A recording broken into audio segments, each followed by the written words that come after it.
As Francis travelled the world during his papacy, he often made a point of seeking out people who had once been silenced in shame, survivors of sexual or institutional abuse at the hands of the Catholic Church.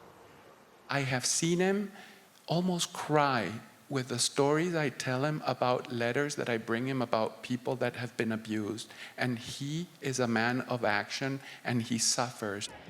In recent decades, the Church has been hit with revelation after revelation of widespread abuses, including the rape of children by paedophile priests and physical and sexual abuse in Catholic schools. Pope Francis spoke of his shame over those sins, apologising not just for the abuse itself, but also for the hierarchy's cover-ups and failures to act. We ask for forgiveness for the times that, as a church, we have not treated the survivors of any type of abuse with compassion. Let's seek justice and truth with concrete actions. Francis did try to take concrete action.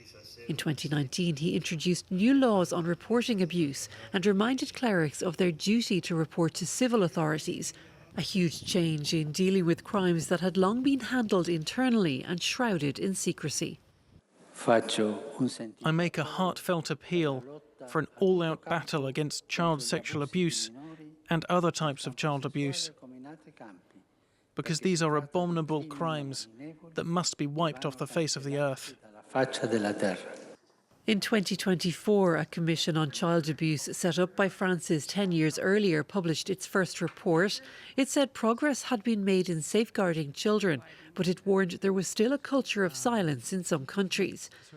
The commission acknowledged that the Church had been in a dark period of abuse, but said a new era was beginning.